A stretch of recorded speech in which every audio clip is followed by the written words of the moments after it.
We know that despotic forms of government dismiss the significance and value of individual human lives. Today, we'll explore some implications of a government's dismissal of the right to life.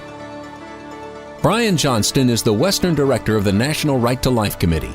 He has served in many capacities while advocating for innocent lives, as California Commissioner on Aging, as Chairman of the California Pro-Life Council, on the board of the National Legal Center for the Medically Dependent and Disabled.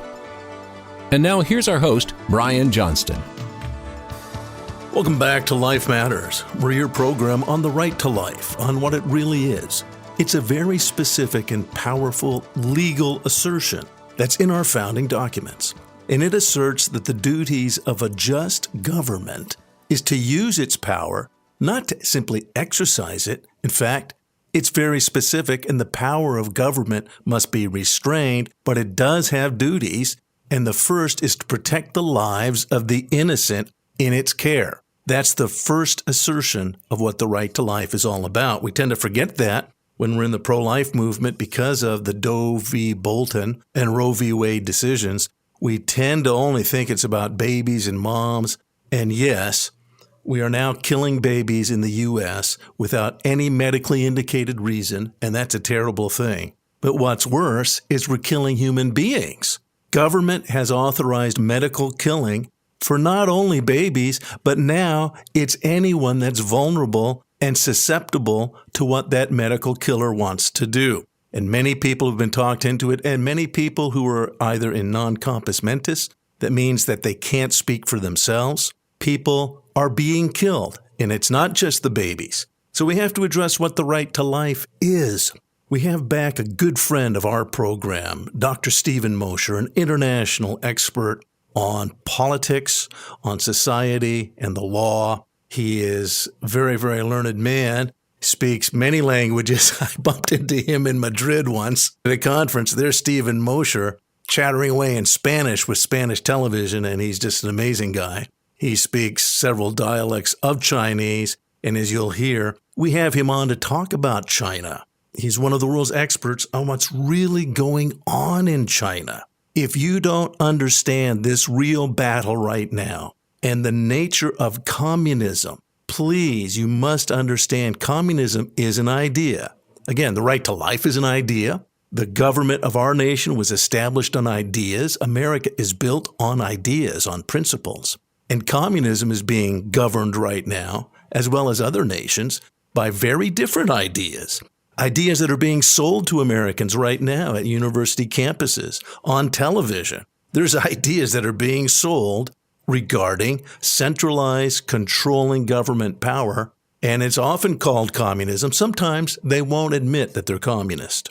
But the idea that the government should control, the idea that the government should correct everything, the idea that the government has your best interest at heart, therefore give the government all authority, that is the opposite of what America's founders found this nation on. It's extremely dangerous. So we're going to join Dr. Stephen Mosher when we come back on Life Matters. Life Matters continues after this.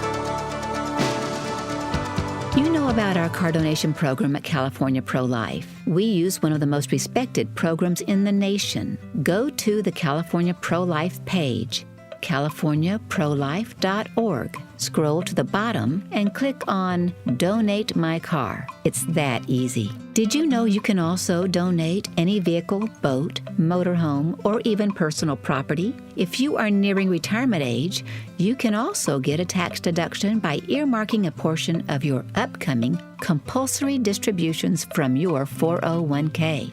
Just email us for information. California Pro-Life is fighting to equip California pro-lifers with understanding and the tools to again protect the unborn and other vulnerable innocents. Thank you for your help in this battle. Go to californiaprolife.org. That's californiaprolife.org for more information. And now back to more Life Matters with Brian Johnston. So yes, I told you we're going to have Stephen back, and he is. We're going to talk about the background that you need to have. You need to understand you're in a battle of ideas, and there are ideas on the earth that are influencing millions of lives. many people, even many Americans, don't recognize the implications of these ideas. And some Americans accept these bad ideas as somehow being charitable and good. And that's where the future lies. Let's progress towards the future of a one world, loving, unified earth. But there's so much more. And the evidence is clear. One of the world's experts, I believe, is Stephen Mosher, particularly when it comes to communism in China. Stephen, tell us a little bit about what you have come to find. Well, I went to China back in 1977. I was studying at the Chinese University of Hong Kong in the once great city of Hong Kong, which flourished under the rule of law and respect for property rights that the British installed there when it became a British crown colony in 1842. And of course, it reverted to Chinese Communist Party rule in 1997. And the Chinese Communist Party, however, promised to keep its hands off of Hong Kong for 50 years. And of course, like every other promise that particular group of political thugs has made, they violated that promise early on. And in 2017, decided that the agreement that they'd signed, the international treaty they'd signed with Great Britain to protect the economic and to a limited degree political freedom of Hong Kong had only historical value. And so it pains me to see Hong Kong today crushed under the communist boot. I have friends in Hong Kong. I studied Chinese, Cantonese, and Mandarin. I speak two languages and have part of a third, Taiwanese. I studied at the Chinese University of Hong Kong. And it pains me to see that great, colorful international city become just another city under the direct control of the Chinese Communist Party. I'm afraid that in the months to come, we will see mass roundups in Hong Kong. We will see, again, mass unrest in Hong Kong as the walls close in on the people there. And I'm afraid, I hope we don't see it, but I'm afraid we might see even a massacre on the scale of what we saw in Tiananmen on June 4th, 1989, when 10,000 people were killed in the streets in and around Tiananmen Square. There had been 1 million people out protesting, asking for democracy and an end to one-party dictatorship and demonstrating for freedom. The Chinese Communist Party responded to those demands with troops and tanks, and I'm afraid they will do the same thing in Hong Kong if the unrest gets out of hand. Now, that's an introduction. What's happening in Hong Kong, you see, Brian, is a microcosm of what happens throughout the length and breadth of China on a daily basis. The Chinese Communist Party has ruled by force and by the threat of force from the time it took power in the late 1940s. Chairman Mao said, and it's worth quoting, I rarely quote the great mass murderer of human history, Chairman Mao Zedong, but let me quote him now. He said, political power grows from the barrel of a gun. The Chinese Communist Party controls all the guns in China. The military is supposed to be personally loyal to the Chinese Communist Party. It is not a military that is apolitical or devoted to love of country or defending the country itself. It's a personal bodyguard, the Praetorian Guard of the Chinese Communist Party and its leaders itself. Now, one thing about communist parties in general is they have to have enemies to attack. They define themselves by their enemies because they really have nothing positive to offer the people. I mean, what's attractive about breadlines, right? Periodic starvation, periodic purges, being arrested in the middle of the night for some innocuous statement you made in an offhand restaurant. None of the things that characterize communism, the concentration camps, the high-tech digital Great Wall that surrounds China, the lack of freedom of travel outside the country and even inside the country if you're suspect, none of that is very attractive. So they have to define themselves by finding enemies. Yes. And they find enemies within and enemies without. And the enemies within are purged and sent to concentration camps. Right now, the enemies within are the minorities.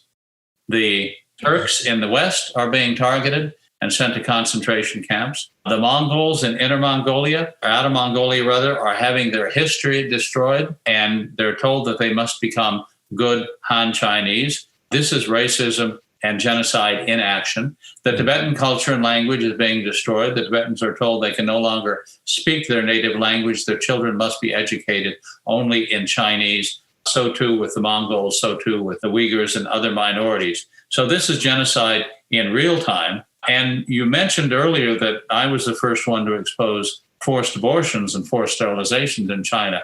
Well, the tables have turned now in China on the minorities. The Han Chinese are being encouraged to have more children because their birth rate has fallen to a little over one child per couple. While the minorities are being told they can't have more children because they're, quote unquote, breeding too fast. So minority women are being sterilized and aborted in large numbers, while at the same time, the Han Chinese, whom they want more babies from, are being told that they should have at least 2 children. So we still have forced abortion in China, but targeted at a specific minority. Brian, that fits the technical definition of genocide. Forced abortion or forced sterilization of a minority is genocide according to the international law on genocide. So that's what's happening in China. Enemies within, right? The minorities. The enemy without is the United States of America. The Chinese Communist Party sees that the United States of America is the principal obstacle to its domination of the rest of Eurasia. Who else stands in their way? Who else has a larger economy? Who else has a more robust military than the United States in terms of the free world? Nobody. If we go down, the rest of the free world goes down over time. So this really is a contest now underway, a Cold War that we didn't declare, but China declared back in 1991, a Cold War that we're in, and it's to determine who will own the 21st century. Will it be the century of China, or will it be the century of the United States? And then we come to President Donald Trump. And I will tell you that Trump was on to China very early. In the 1990s, he was looking at the possibility of building, some sort of golf course or Trump Tower in China. And he was so put off by one-party dictatorship, he was so put off by the massive corruption there, that he decided he didn't want anything to do with China. Now, think about how unusual that is. All of the Fortune 500 companies were eager to go into China. Of course, later they were robbed of their technology, forced to hand over cutting-edge technology to China, and then forced back out of the country. All the billionaires have interest in China. They were invited in sweetheart deals, given, profits that they didn't earn because of their expertise or what they brought to the table. They were given money to buy influence and thus became almost agents of China. You can go down the list of people who have been captured by the Chinese Communist Party, who have been given sweetheart deals for what purpose? Not because it's to China's economic advantage. No, it's to China's political advantage to engage in this kind of elite capture where you groom people, where you actually, in spy language, you're recruiting people who will then serve your interest in the future. And there are a lot of people in Washington, D.C. who have been recruited in that way, including some people who are very well known to people listening in. Donald Trump refused those deals because he didn't want to be compromised by a corrupt system. And he went on, beginning in 1999, to write books about how China was cheating on trade, about how China was devaluing its currency, about China was engaging in forced technology transfer, cyber theft, traditional espionage, all of the 7 deadly sins that China was committing against the United States. He realized over 20 years ago, and it is was a blessing for the United States that he became president in 2016, in the election of 2016, because he tried manfully over the last 4 years to put a stop to China's encroachments, to China's buying its way into influence in the United States, undermining our democracy with the goal of ultimately replacing us as the dominant power in the world. So that's where we find ourselves today. This is what the Chinese call a I live, you die scenario. That's a Chinese way of saying it's a fight to the death. The Chinese Communist Party does not want to compromise, does not want to negotiate. It will, for tactical purposes, it will sit down at the negotiating table and try to negotiate gains. But the ultimate goal is not a world in which we are equal partners in the current world order. The ultimate goal is to replace the current world order with a Sino-centric, a Beijing-centered, a China-centered world order. And I'll tell you what, that's not a world order that you and I will enjoy very much, nor any other Americans. That's right. That's right. Stephen, that's very, very insightful. And I think it's critically important that listeners understand that this battle is very much with us, that the reelection of Donald Trump, just as the reelection of Abraham Lincoln, if you haven't looked into depth in American history, the reelection of Abraham Lincoln is what allowed the effect of Abraham Lincoln's first term to take effect. If he had not been reelected, then the battle would have ended and we would be two nations. It was his reelection that was so critical, and there were many Republicans. He actually, I don't know if you realize, Abraham Lincoln did not win the Republican nomination for his reelection. And so we're in a similar situation that those who should be backing the president, to their shame, they're not. And the fact is many shenanigans, and that's using a polite term. There's been some very, very corrupt use of media and use of the facts and abuse of the law. And so this is a critical time in both our nations and in world history. Stephen, any other thoughts regarding communism itself as an ideology, how folks can recognize some of its subtle nuances in the culture around us? Well, I think that we have in communism an ideology which is the adherents of which are kind of irreligious fanatics. They accuse us of those of us who believe in God. We sometimes hear that we're religious fanatics. They are irreligious fanatics. That's right. Their fanaticism is directed to accumulating power and wealth in this world. They're focused entirely on the here and now and not on the hereafter. And they see part of humanity always as their enemy. The communists are always just one purge away from paradise. Mm-hmm. And they're always just one execution away from creating heaven on earth. And it's a dangerous philosophy to any people who happen to be taken over by it, because the deaths caused by communism, generally, if you look at the history of the last 100 years, anywhere from 10 to 15% of a population that is conquered by a communist party will wind up being killed by that same communist party. That's the general rate of death. 10 to 15% of the population will be eliminated. And of course, we have socialism is the close cousin of communism. They don't use direct violence to achieve their ends. They use more indirect means.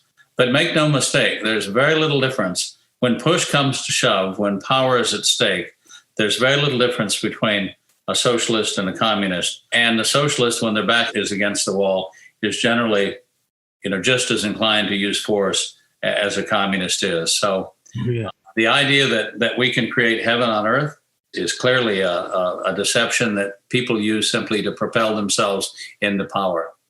They promise you everything. They promise you security, and they take away your liberty. Mm-hmm. Really, our current progressive worldview is very similar. You might call it a form of national socialism. And I think historians can look back and recognize that international socialism and national socialism are actually kissing cousins. They have the same worldview in terms of the progression of mankind towards this ultimate goal. And God is not part of that goal. There is no creator other than mankind itself and the flow of history. History is creating this, and so we have to move history forward. America is the number one target of all communists because we have a different predicate. And America's founders were very clear that looking at nature and natural law, looking at objective facts, that's what our founders did. They were scientists. They were social scientists. They were men of reading and learning, and they were indeed individuals who recognized there's a God. And that's one of their first conclusions, is that that's a self-evident truth. You didn't make yourself. You didn't just appear. And the government didn't give you your life.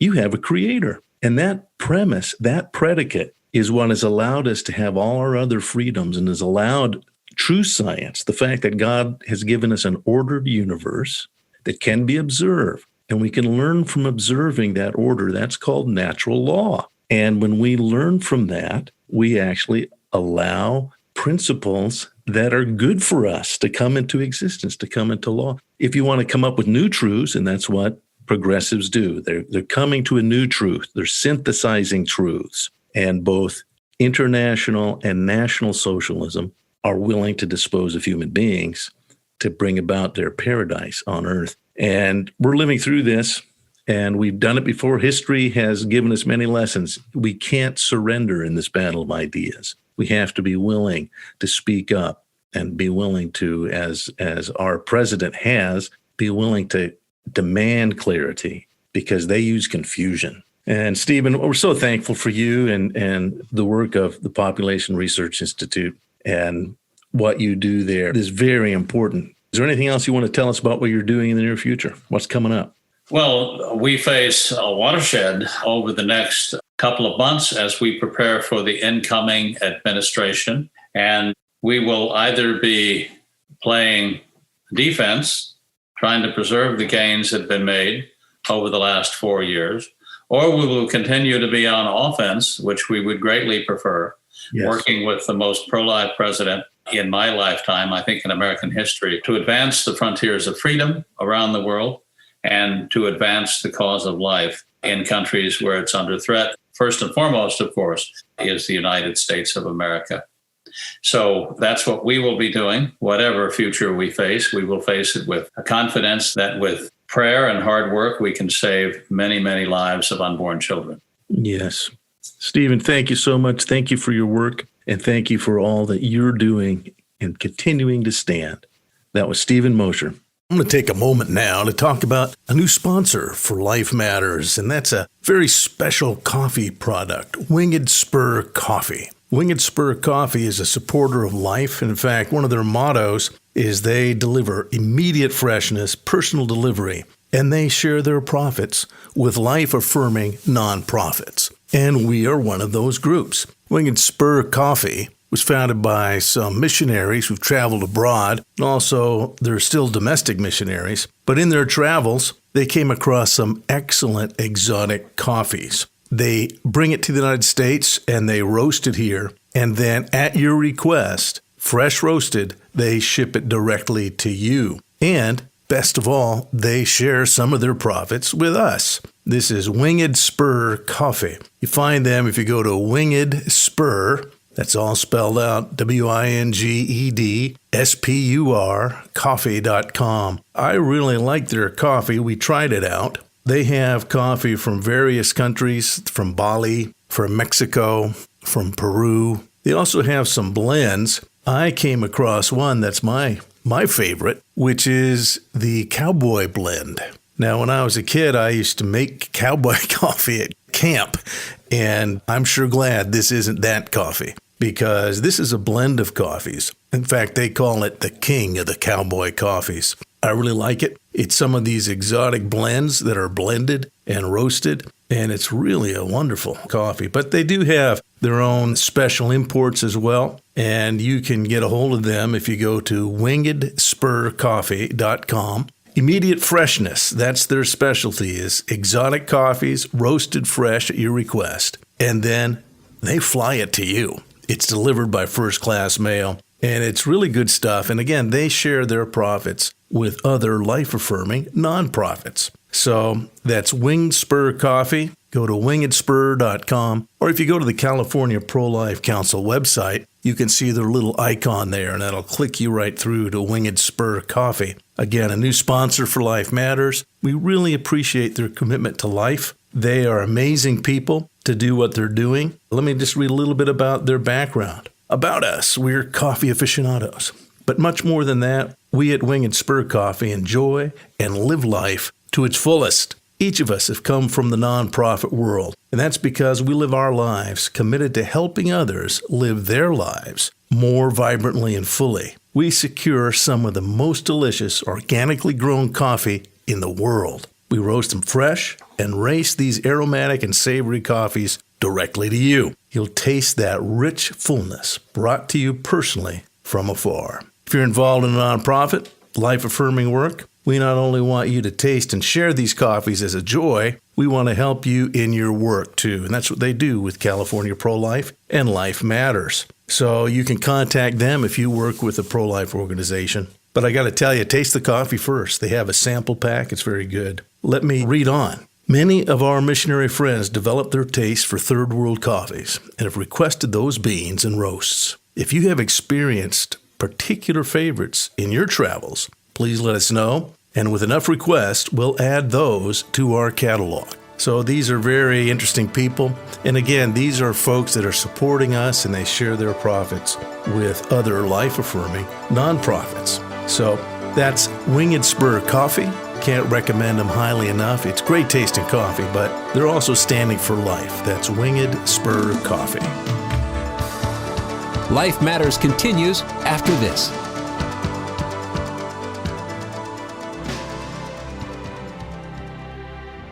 Christmas is the time of year when we honor Christ and the fact that God Himself has decided to become one of us. We remember, too, that we, each and every one of us, is actually made in God's image. Each child is an incredible gift of life. If you'd like to help in the battle for life here in California and remember them at this time of year, please go to CaliforniaProlife.org. That's California Pro-Life, all spelled out, no hyphens, CaliforniaProlife.org, and help us as we stand for the cause of life and for each and every vulnerable child.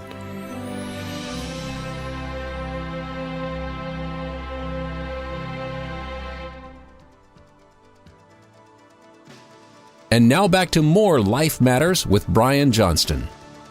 So you just heard Stephen Mosher. He's such a good friend of life. We really appreciate his experience and his wisdom. I hope you understand that the issue of China and Chinese communism is so terribly important. And the fact that we have to make this important distinction between our forms of governments and what it is that China wants to do throughout the world. You have to remember that as an American, that this is a very real battle. I believe we're in the battle of ideas. You might say World War III is in fact a battle of ideas, and you have to be ready for it.